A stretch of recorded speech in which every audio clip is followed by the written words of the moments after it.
हाँ साथियों, नमस्कार। स्टडी टाइम में आपका स्वागत है।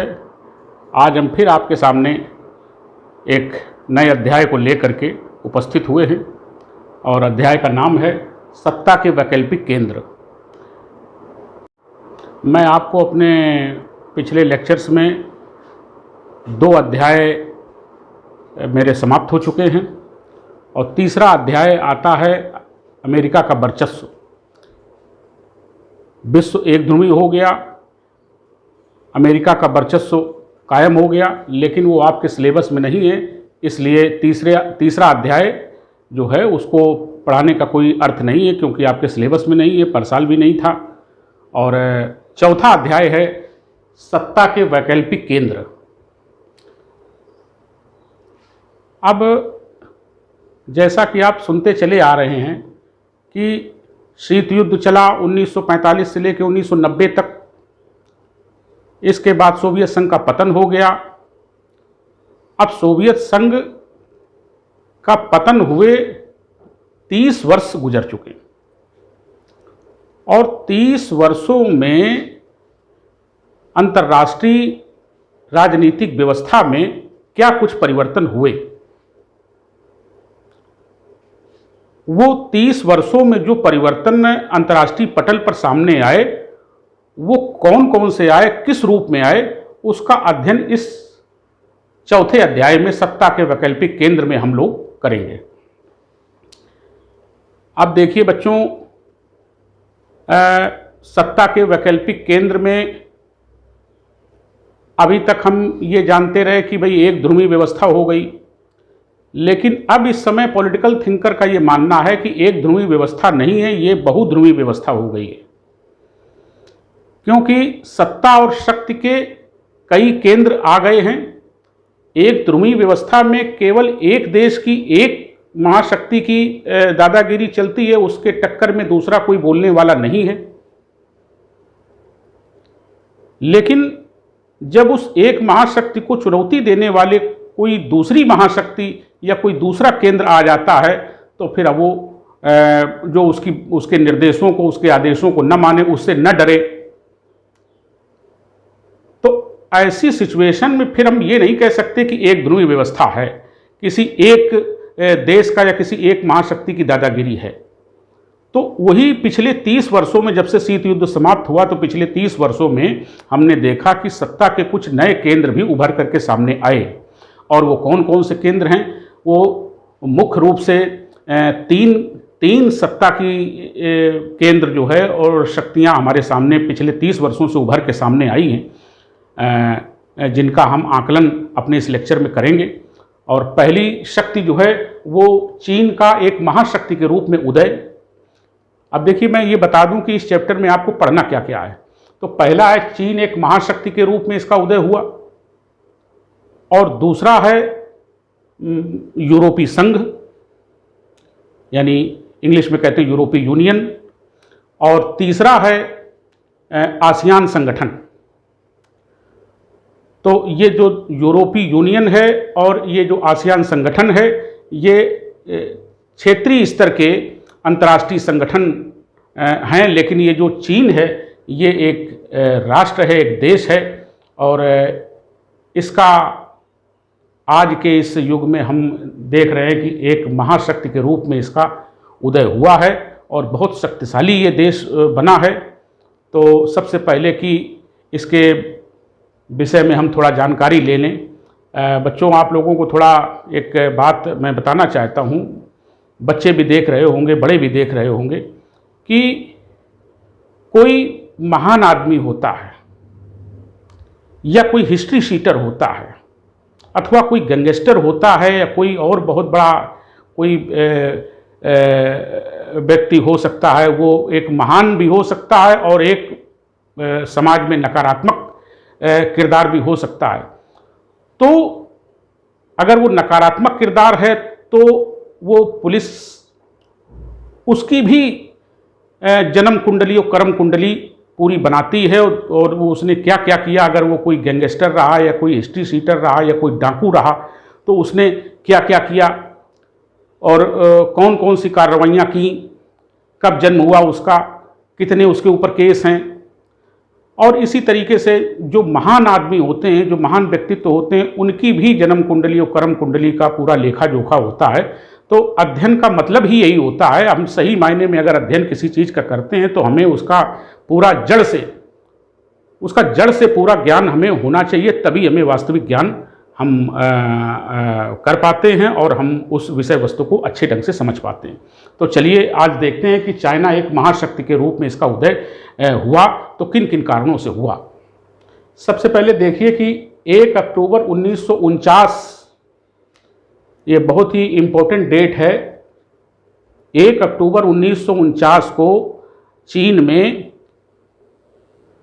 माओ त्से तुंग के नेतृत्व में, उस जमाने के बहुत बड़े नेता थे और चीन के संस्थापक कहे जाते हैं, माओ त्से तुंग के नेतृत्व में चीन में सफल साम्यवादी क्रांति हुई थी।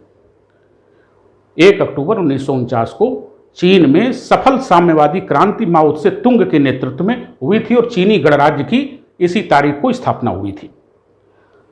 तो एक तो ये इसका जन्म कब हुआ, जैसा कि मैंने अभी आपको एक उदाहरण देकर के बताया कि 1 अक्टूबर 1949 को चीनी गणराज्य में साम्यवादी शासन की शुरुआत हुई और वहाँ क्रांति हुई थी। माओ त्से तुंग ने क्रांति की थी और वहाँ साम्यवादी शासन की स्थापना की थी।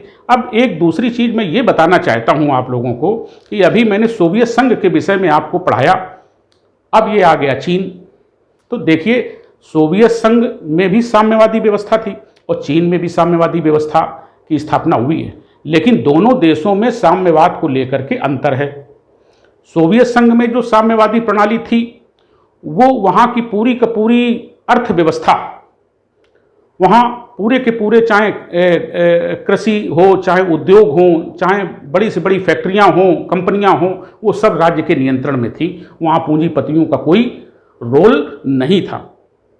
लेकिन यहाँ जब माओ त्से तुंग ने जब चीन की स्थापना की, साम्यवादी शासन की स्थापना की, तो यहाँ पे क्या हुआ कि उन्होंने कहा कि भाई ठीक है, वैसे तो पूंजीपतियों को यहाँ से भी उखाड़ फेंका जा रहा था, लेकिन जो कुछ भी उनके बीच में, पूंजीपतियों के बीच में और माओ त्से तुंग के बीच में जो भी समझौता हुआ हो, तो यहाँ पर जो साम्यवाद की स्थापना हुई उसमें पूंजीपति भी, निजीकरण को भी जगह दी गई।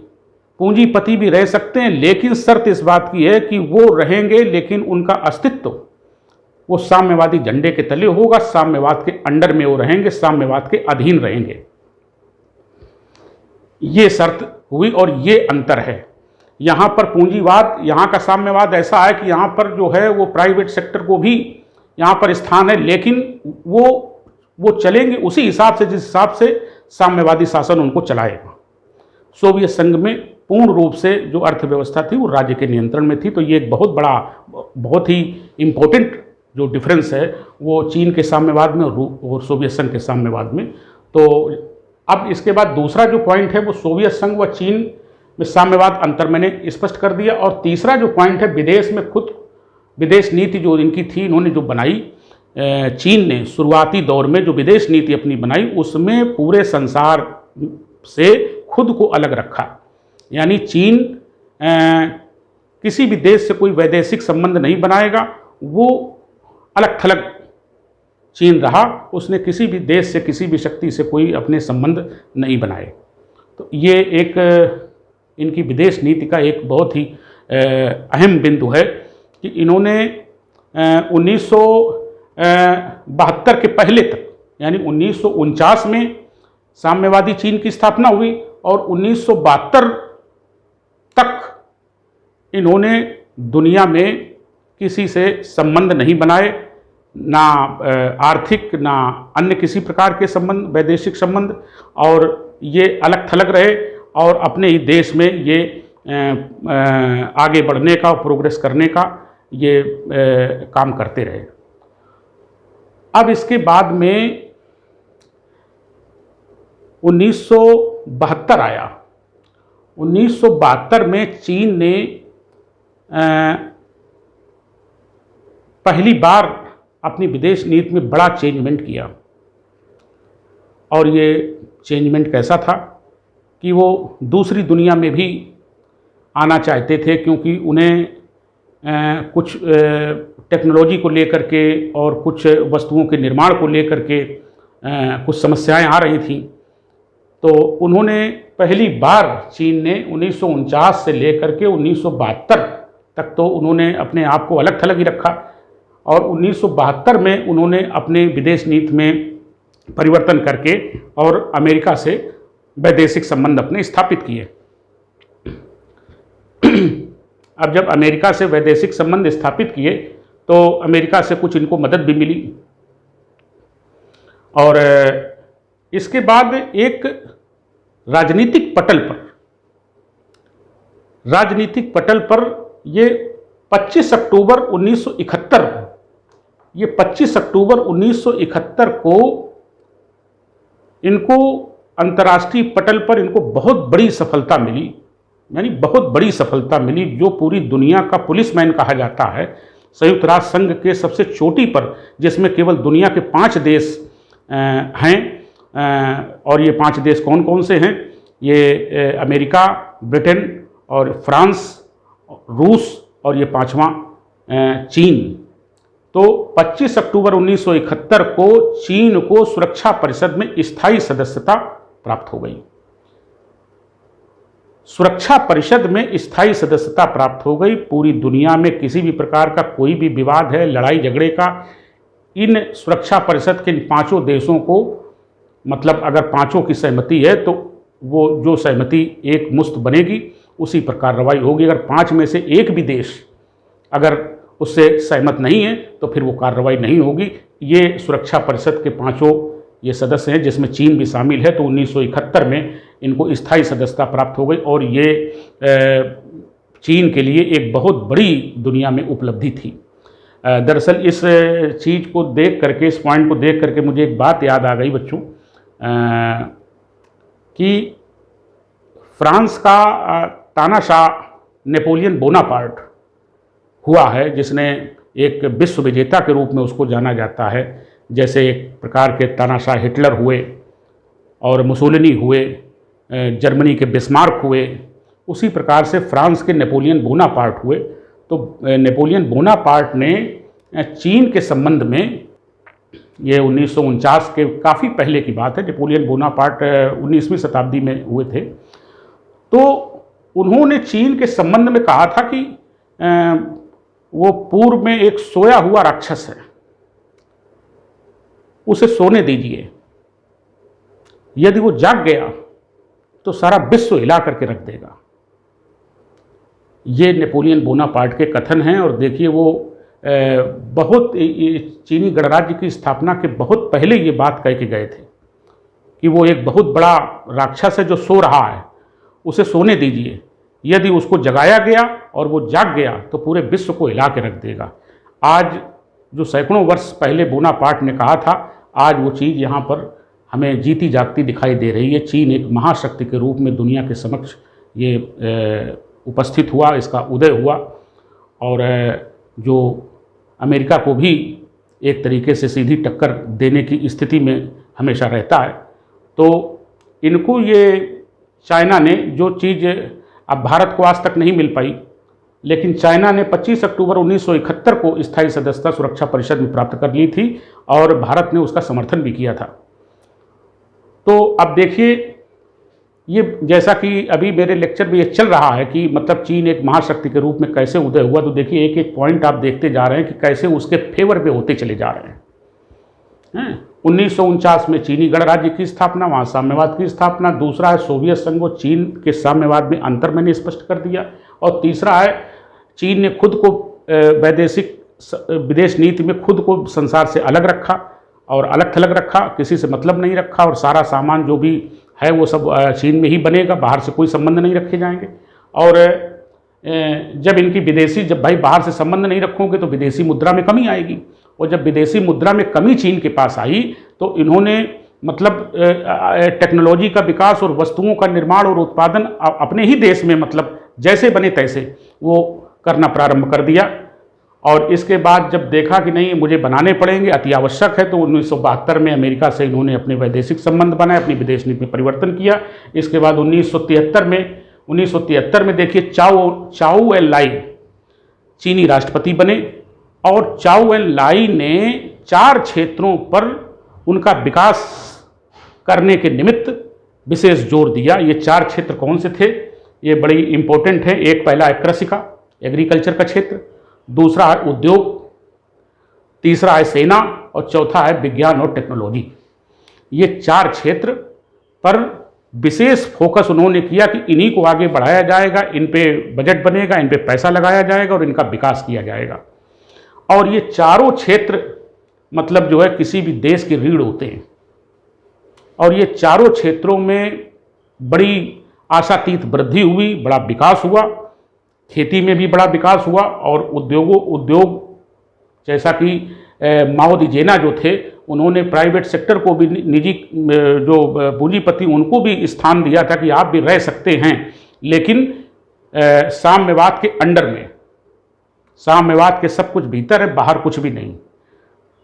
तो ये चारों क्षेत्र जिन पे फोकस किया गया, चारों सफल हुए, इन पर विकास सफल हुआ। और इसके बाद आप देखिए कि सन 1978 में देंग श्याओपेंग चीन के राष्ट्रपति बने तो उन्होंने खुले द्वार की नीति अपनाई। अब ये खुले द्वार की नीति क्या है, इस पे जरा समझ लीजिए। ये जो खुले द्वार की नीति का मतलब, पहले चीनी अर्थव्यवस्था जो थी और चीन के जो वैदेशिक संबंध थे वो सब बंद थे, वो अपने ही तक सीमित था, दुनिया से कोई संबंध नहीं बनाना चाहता था।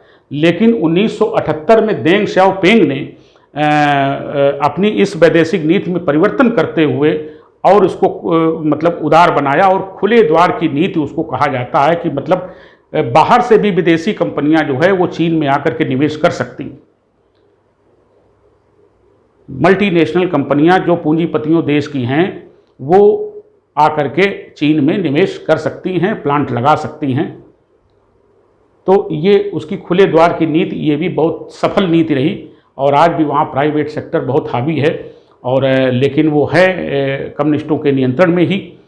तो ये खुले द्वार की नीति से ये एक बात आई कि हमने दरवाजे खोल दिए हैं और दुनिया का कोई देश जिससे हमारा समझौता होता है, आर्थिक समझौता किसी भी कंपनी से, पूंजीपति से, तो हमारी कुछ शर्तें हैं और कुछ जो बाधाएं थी वो बाधाएं भी इन्होंने कम कर दी।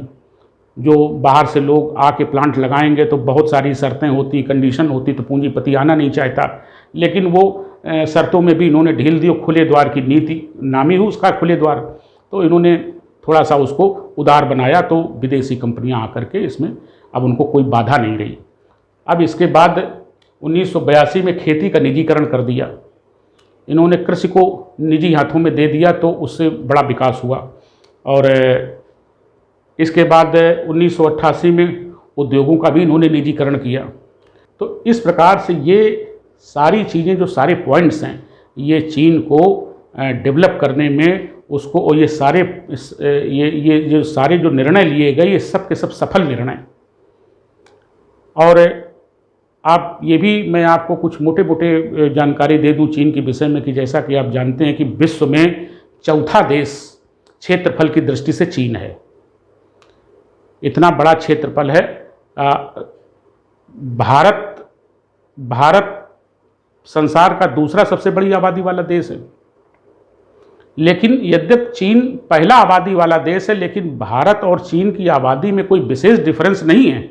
आबादी में विशेष डिफरेंस नहीं है, लेकिन क्षेत्रफल में लगभग 3 गुने का डिफरेंस है। तो अगर उसकी आबादी और भी बढ़ जाती है तो उसको कोई फर्क नहीं पड़ेगा, लेकिन भारत की अगर आबादी तेजी से बढ़ती है तो भारत को बहुत दिक्कतें उसमें आती हैं। उस जनसंख्या वृद्धि को हम नियंत्रण में नहीं ला पा रहे हैं, तो इससे ज़मीनें महंगी हैं, वो आम आदमी के बस में नहीं है। और कोई भी सरकार हो जो सत्ता में आती है वो ऐसे मुद्दों पर अपने आप को बसती है, बातें तो करती है बड़ी बड़ी देश की, लेकिन अभी तक जनसंख्या नियंत्रण पर भारत सरकार ने कोई नीति नहीं बनाई। तो जब तक जनसंख्या नियंत्रण पर कोई नीति नहीं बनेगी, हम बातें कुछ भी करते रहें और हम सफल नहीं हो पाएंगे। और चीन ने ये बहुत पहले नीति बना दी थी, 1 बच्चे की नीति। फिर अभी कुछ समय पहले जब उनका जो वो जो लिंग है उसमें जो डिफरेंस ज़्यादा आ गया तो उसमें 2 बच्चे की नीति उन्होंने कर दी। तो इससे उनकी नाटकीय ढंग से आबादी कम हो गई, कम हो ही जाएगी। उसको सरकारी सुविधाएं नहीं मिलेंगी जो बच्चा एक बच्चे से ज़्यादा करेगा, लेकिन अब एक बच्चे में फिर कहीं जो लिंग भेद है वो ज़्यादा बढ़ गया, तो उन्होंने 2 बच्चे की नीति कर दी। तो इस तरीके की हार्ड एंड स्ट्रिक्ट जब तक फैसले भारत में अगर नहीं लिए जाएंगे जैसे चीन में लिए गए, तो हमें नहीं लगता कि हम आगे बढ़ पाएंगे या कुछ नया हो पाएगा देश में। जो सबसे बड़ी जड़ है वो जनसंख्या नियंत्रण है, उस पर कोई पार्टी इस देश की कुछ करना नहीं चाहती, बोलना नहीं चाहती, बातें जो भी बड़ी बड़ी करें। तो ये जनसंख्या नियंत्रण के मामले में भी चीन ने मतलब सफलता हासिल की, और जबकि क्षेत्रफल उसके पास लगभग भारत से 3 गुना है। तो इस तरीके से जो भी नीतियां लागू की गई वो सफल रही। आज हम चीन की अगर स्थिति देखें तो 2020 के आंकड़े मैं आपके सामने प्रस्तुत करता हूं, तो उसके अनुसार पहली जो दुनिया की सबसे बड़ी अर्थव्यवस्था है वो अमेरिका की है, और दूसरी अर्थव्यवस्था यूरोपीय संघ की है जिसमें 28 देश शामिल हैं। यानी 28 देश मिल करके यूरोपीय संघ बना, और यूरोपीय संघ की पूरी का पूरी मिला करके उसकी अर्थव्यवस्था दूसरे नंबर की है दुनिया की। और तीसरे नंबर की दुनिया की सबसे बड़ी अर्थव्यवस्था जो तीसरे स्थान पर है वो चाइना की है। ये 2020 के आंकड़े हैं, 2021 के आंकड़े अभी प्राप्त नहीं हैं। तो अब आप देखिए कि ये जो यूरोपीय संघ की जो अर्थव्यवस्था है पूरी, वो और चाइना की अर्थव्यवस्था जो है वो जो यूरोपीय संघ की वो 15 ट्रिलियन से कुछ ज़्यादा है, और चाइना की अर्थव्यवस्था 14.72 ट्रिलियन है। तो थोड़ा सा अंतर है। अब थोड़ा सा अंतर है, अगर 2021 में जाएंगे तो शायद ये लगभग बराबर हो जाए। अभी 2021 के आंकड़े नहीं मिले हैं, तो ये लेटेस्ट आंकड़े मैं आपको प्रस्तुत कर रहा हूँ। तो हो सकता है कि ये यूरोपीय संघ की अर्थव्यवस्था को भी पार कर जाए। तो अब आप देखिए कि एक देश है, वो तो 28 देश इकट्ठे हैं, ये तो एक देश है, और एक देश की अर्थव्यवस्था दुनिया की तीसरी सबसे बड़ी अर्थव्यवस्था ये बन गई है चीन। तो अब हम वैसे आप ये समझ लीजिए कि जिसका बोलबाला, जिसकी अर्थव्यवस्था सबसे ज़्यादा शक्तिशाली होती है, पावरफुल होती है, वही देश शक्तिशाली कहा जाता है। तो अब ऐसी सिचुएशन में आगे आने वाले समय में चाइना मतलब जो है, ये ज़रूरी नहीं है कि अमेरिका की दादागिरी हमेशा बनी रहे। आज भी अमेरिका का कहना नहीं मानता है चाइना।